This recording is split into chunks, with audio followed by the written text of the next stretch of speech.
Ġie firmat ftehim li se jitrasferixxi art tal-Gvern fil-Mosta lil Putino Cares u l-Fondazzjoni Richmond biex iwettqu żewġ proġetti li se jissarfu f'servizz aqwa lil familji Maltin u Għawċin.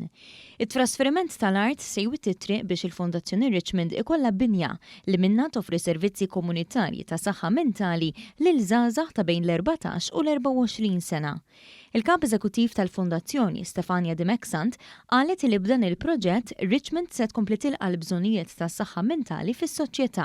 Aħna ħerqanin li ikollna dan iċ-ċentru anki biex naħdmu b'mod speċjali maż-żgħażagħ illi għandhom bżonn intervent minn kmieni biex bekk ikunu jistgħu jkollhom kwalità ta' ħajja tajba minkejja il-problemi ta' saħħa mentali li jista' jkollhom.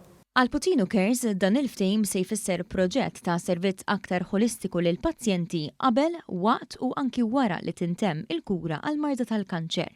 Il-President ta' Putino Cares, Angel Kuxkiri, spjegat li fl-20 anniversarju mit-twaqif tal-organizzazzjoni, Putino fl-aħħar ser ikollu binja uffiċjali li tagħti dinjità lil pazjenti. Mill-esperjenza tagħna għandna l-familji li jekk ma ngħinuhomx u ma nkunux magħhom jispiċċaw li f'din is-sitwazzjoni tant tkun diffiċili għalihom li jispiċċaw ma jkunux jafu għand min se jduru għas-support. U għalhekk aħna f'din it-triq huwa importanti ħafna li nimxu magħhom mill-bidu sal-aħħar u dak ħajkun lan ta' din il-binja.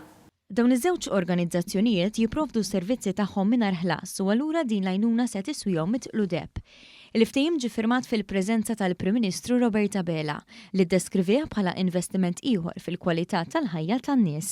Saħaq fuq il-bżonn li l-familji jsibu gvern bir-riżorsi li jista' jsostni organizzazzjonijiet bħal Putino u Richmond biex ikomplu jagħmlu l-ġid.